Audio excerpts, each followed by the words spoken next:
नमस्कार मित्रांनो, मी पिंपरी चिंचवड महानगरपालिकेवरती 22,000 कोटीचं कर्ज झाले असं ज्यावेळी लोकांना सांगत होतो त्यावेळी लोकांचा विश्वास बसला नाही। परंतु जसं प्रशासकीय राजवट संपली तसं लोकांना हे सगळे हिशोब दिसायला लागलेले आहेत आणि शेखरसिंग जांभळे पाटील यांनी अशी पालिका धुवून काढली। 22,000 कोटीचे कर्ज झालं। त्या कर्जामध्ये एका पुलाचा खूप मोठा वाटा आहे आणि त्या पुलावरती मी उभा आहे आणि हा पूल आहे ममतानगर सांगवी या ठिकाणी। तुम्हाला ही नदी वाहताना दिसते आणि हा पूल आहे असा। तर या पुलाचं वैशिष्ट्य म्हणजे जसं लोक चीनची भिंत बघायला जातात किंवा जगातले 7 वंडर्स बघायला जातात, तसं महाराष्ट्रातील लोकांनी हे 7वं नाही 8वं आश्चर्य बघण्यासाठी या ममतानगर सांगवीच्या पुलावरती जरूर आलं पाहिजे। कारण हा पूल जो आहे इकडून तिकडेपर्यंत बांधण्यासाठी इकडे आणि असा पूर्ण तिकडे, तर हा पूल बांधण्यासाठी जो काही खर्च झालेला आहे तो खर्च आहे 22 कोटी रुपयांचा। आपण इकडे पण जाऊ, असं इकडून इकडेपर्यंत हा पूल बांधण्यासाठी 22 कोटी रुपयाचा खर्च झालेला आहे। मजबूत असा पूल बांधलाय, देखणा असा पूल आहे। परंतु या पुलावरची जे लाइटिंग केलेली आहे, सुशोभीकरण केलेलं आहे, या ज्या काही फ्रेम्स बनवलेल्या आहेत, ही फ्रेम आणि ती फ्रेम आणि बाकीचं ह्याच्यात जे काही लाइटिंग लावलेली आहे, या लाइटिंगची सुशोभीकरणाची किंमत पालिकेच्या ठेकेदारांनी लावलेली आहे 23 कोटी रुपये। म्हणजे 21 कोटीचा पूल आणि 23 कोटीचा खर्च, म्हणजे 4 आने की मुर्गी 12 आने का मसाला। आणि लोकांच्या जनतेच्या कराच्या पैशाचं बोलायचं म्हटलं तर खाया पिया कुछ नाही गिलास थोडा 12 आना, अशा प्रकारची परिस्थिती आहे। तर पिंपरी चिंचवड शहरातील आणि महाराष्ट्रातील नागरिकांना जेव्हा पण असे जगातले एक 8वं आश्चर्य बघायचं असेल तर त्यांनी नक्कीच या सांगवीच्या पुलावरती यायला पाहिजे। आणि म्हणून याच्या जो मला सांगा हे कसं शक्य हो, 21 कोटीमध्ये अख्खा हा पूल तयार होतो। या पुलाला स्ट्रक्चर इंजिनिअरिंग हे सगळं करायला, बाकीचं बांधकाम करायला हे सगळं 21 कोटी रुपये खर्च येतो।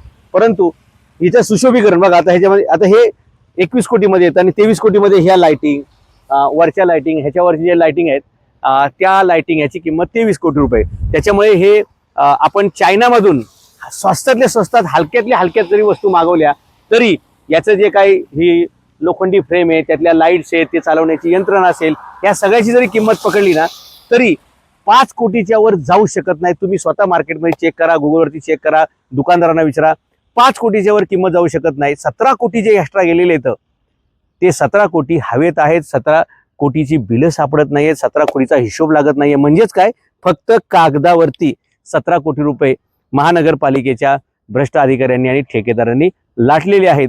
तरी म्हणजे ही दुःखाची गोष्ट आहे, दुर्दैवाची गोष्ट आहे की बेहिशोबी सगळी लूट आहे। परंतु नागरिकांना एक मनोरंजनाचं, पर्यटनाचं किंवा हक्काचं फिरण्याचं एक ठिकाण मात्र महानगरपालिकेने तयार करून दिलेले आहे। त्यामुळे या पुलावरती जास्तीत जास्त लोकांनी या आणि पालिकेच्या तिजोरीमध्ये कसा टॅक्सच्या रूपाने म्हणजे कदाचित पालिका, मी हा व्हिडिओ काढल्यानंतर पालिका एक निर्णय घेईल की या सांगवीच्या पुलावरून इकडून तिकडे जाण्यासाठी एक तर ते टोल ठेवतील किंवा पर्यटन टोल सुद्धा या पुलावरती लावून ह्या पुलाची जी काही सुशोभीकरणाची किंमत आहे ती सुद्धा महानगरपालिकेला वसूल करता येईल।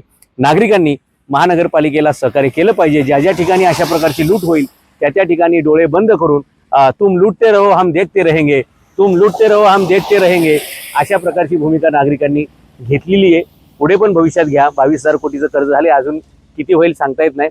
21 कोटीचा पूल, 23 कोटीचा हा सुशोभीकरणाचा खर्च, आश्चर्यकारक अशा गोष्टी म्हणजे बडे बडे शहर में ऐसे बडे बडे हादसे होते रहते। त्यातला हा एक हादसा आहे जे नदी स्वच्छ करायला पैसे खर्च करायला पाहिजे तिकडे तर काही लक्ष नसते बघा। हे जलपर्णी काढायची पण टेंडर दिले जातात, ठेके दिले जातात आणि ठेकेदार मे पर्यंत, जून पर्यंत वाट बघतो की एकदाचा पाऊस येईल आणि जलपर्णी आपोआप वाढून जाईल, म्हणजे वाहून जाईल। पिंपरीची जलपर्णी पुण्यातली तिकडं त्या सोलापूरला, असं आपल्याकडे जलपर्णी ढकलण्याचा वर्षानुवर्षे वरकरणी कार्यक्रम चालू आहे।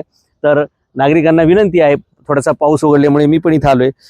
पूल खूप छान बांधलाय बरं का, 21 कोटीत झालेला आहे आणि लाइटिंग पण छान आहे। पण ते 5 कोटीच्या वर काही बिलं सरकत नाहीत। मग 17 कोटी कुठून आले, 17 कोटी कुठं गेले, 17 कोटी कोणाच्या खिशात गेले, हा सगळा असा एक चर्चेचा विषय या शहरात बनलाय, अभ्यासाचा विषय, संशोधनाचा। जास्तीत जास्त नागरिकांनी ह्या पुलावरती या, हा पूल बघा। महापालिका तुम्हाला टोल टॅक्स लावायच्या अगोदर किंवा पर्यटन टॅक्स लावायच्या अगोदर तुम्ही ह्या पुलावरती जरूर या आणि लोकांनी उड्या मारू नये याची पण काळजी घेतली बरं का, नाही तर हा पूल बदनाम व्हायचा। हे बघा, हे असे उंच ग्रिल लावलेत। हा, ज्याला उडी मारायचं तर तशी उडी मारेल, पण शक्यतो ह्यातून उडी मारून खाली स्वच्छ पाण्यात उडी मारण्याचं सौजन्य काय पालिकेने ठेवलेलं नाही। त्यामुळे इथं काही हादसा होण्याची काही शक्यता नाही। अर्थात हा पूल तयार झाला हाच मोठा हादसा आहे। 21 कोटीचा पूल आणि 23 कोटीचं हे सुशोभीकरण खर्च आहे बघा। म्हणजे तुम्हाला ऑस्ट्रेलियामध्ये गेल्यानंतर जे दिसतं की नाही एक फूल टाईप, तसं इथं हे फूल बनवलंय आणि ते फूल बनवण्यासाठीच आहे बरं का. म्हणजे हे फूल बनवण्यासाठी आहे, नागरिकांना फूल बनवण्याचा हा कार्यक्रम आहे. तरी नक्की हे स्ट्रक्चर कसं आहे हे पण बघितलं पाहिजे, कारण तुम्ही झाल्यावर टॅक्स देणार आहे, टोल देणार आहे भविष्यामध्ये, तर नक्की हे स्ट्रक्चर कसं आहे हे एक जवळून तरी तुम्हाला मी दाखवायला पाहिजे. काय लोखंडी सांगाड आहे, कलर लावलेला आहे. तर तुम्हाला त्यात लाईट रात्रीच्या कुठं कुठं असतात ते तुम्हाला दिसतील. ह्या सगळ्या बारमध्ये आतमध्ये लाईट असणार आहेत. हे बघा असं हे बनवलेलं आहे. जगातील एक 8वं आश्चर्य. 23 कोटीमध्ये 5 कोटीची बिलं सापडत आहेत. 17 कोटीची बिलं शोधण्यासाठी मला वाटतं CID, CBI किंवा आर्थिक गुन्हे शाखा EWS म्हणजे आर्थिक इकॉनॉमिक ऑफेन्स विंग EOW यांनी याचं संशोधन करायला पाहिजे. तेव्हा कुठं ती 17 कोटीची बिलं काय, कुठं येतं, कुठून आले, कुठे गेली, हे सगळं तुम्हाला दिसेल. रात्री आल्यानंतर हे छान दिसतं.